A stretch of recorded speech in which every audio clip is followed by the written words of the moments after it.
Madigramapon, matniulangon, sa akin si Ray Harvey CAPUNO, and in this presentation, we'll embark on a scholarly journey to the Bagobo-Tagabawa's history, tradition, and their cultural navigation in the contemporary world. We will tackle their historical background, geographic distribution and demographics, language and linguistic heritage, traditional attire and crafts, social structure and governance, and their spiritual beliefs and practices.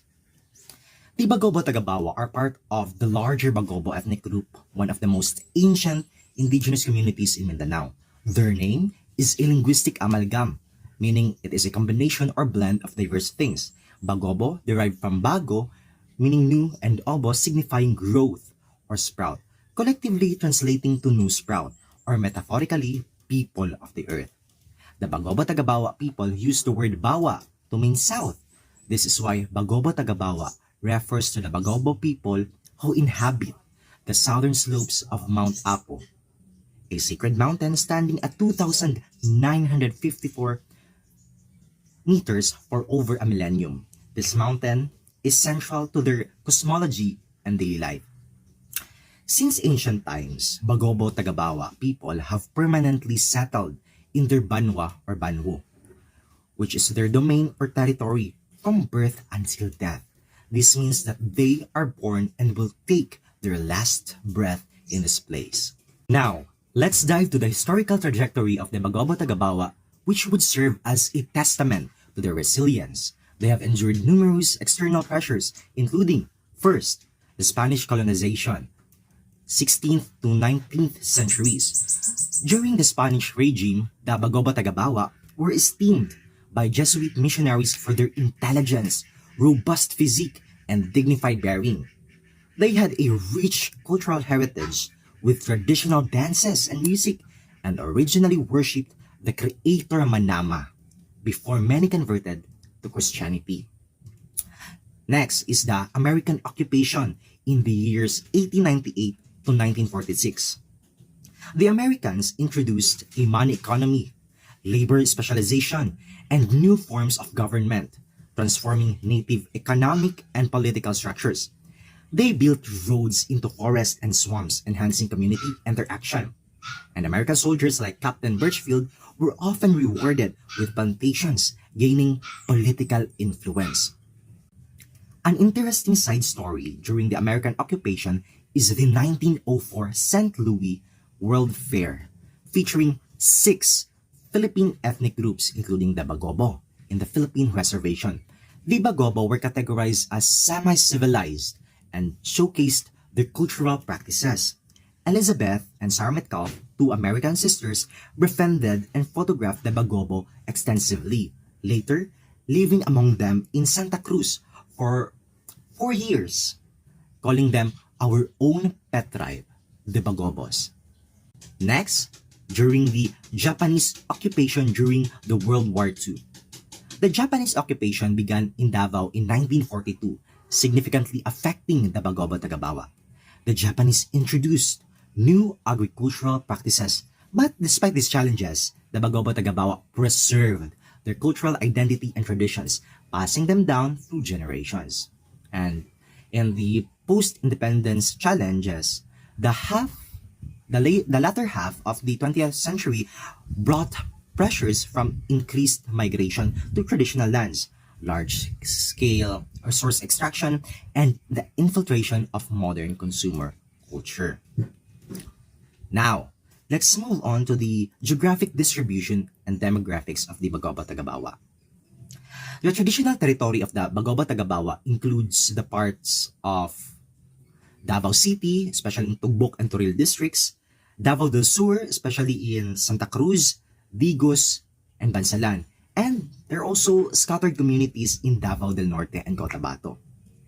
Estimating their population is challenging, but it's around 70,000 according to the Joshua Project. Many young Bagobo-Tagabawa are also pursuing higher education with an increase in college and university enrollments in Davao City from the years 2010 to 2020. Actually, the USEP Pamulaan Center for Indigenous Peoples Education offers a curriculum integrating traditional practices and values such as the importance of land and community. Okay, now let's move on to the language and linguistic heritage of the Bagobo-Tagabawa.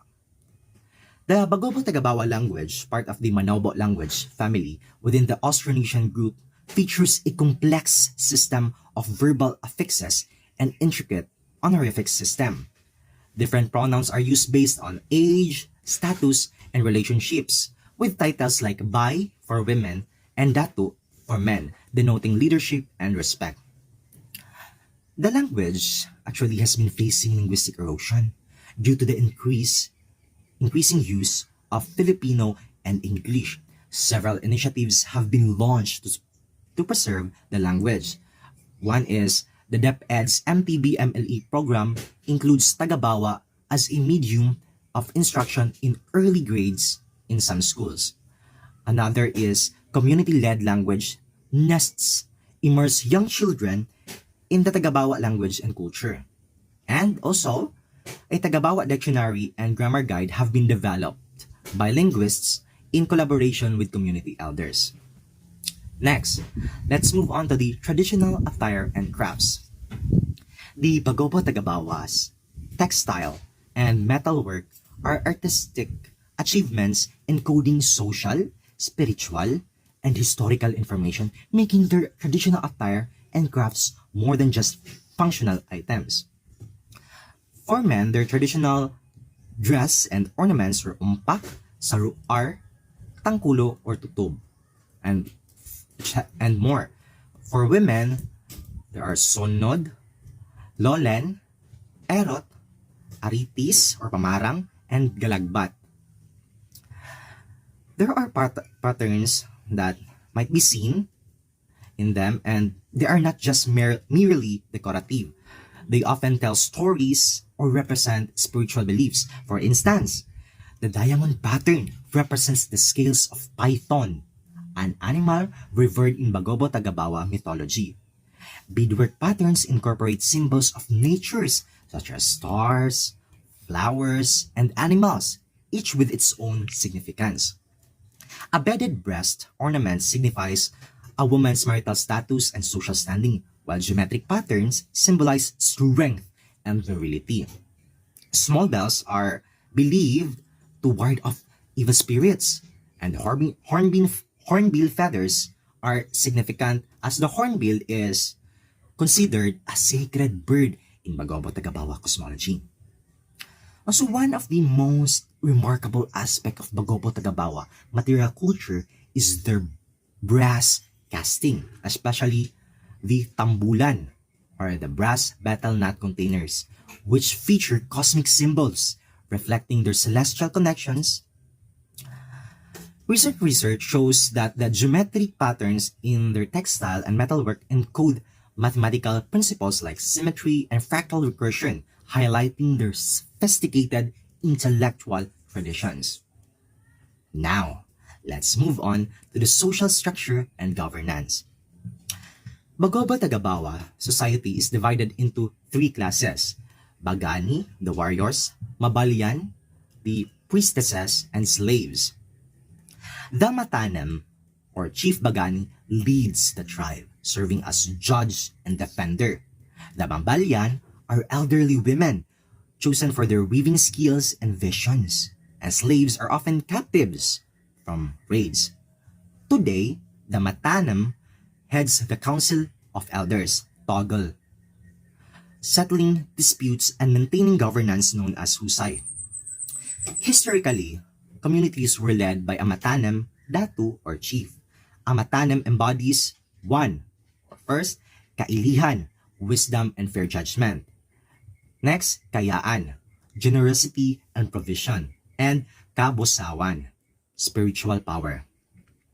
Selection is based on lineage and leadership qualities, with social mobility through acts of bravery, generosity, or specialized skills, or also known as gulang.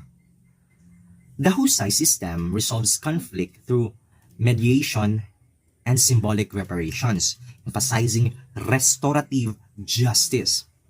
Take note that traditional governance is respected alongside modern systems, creating a complex interplay.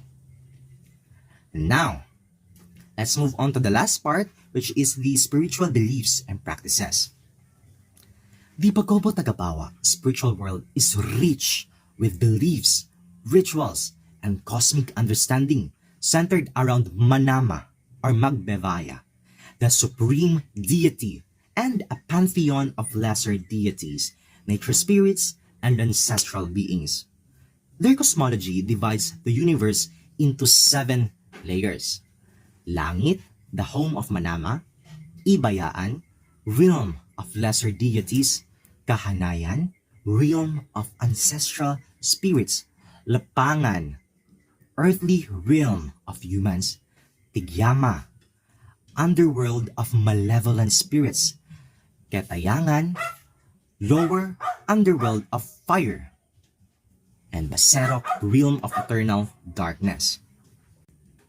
Also, it has been practiced by the Bagobo-Tagabawa to observe the nature.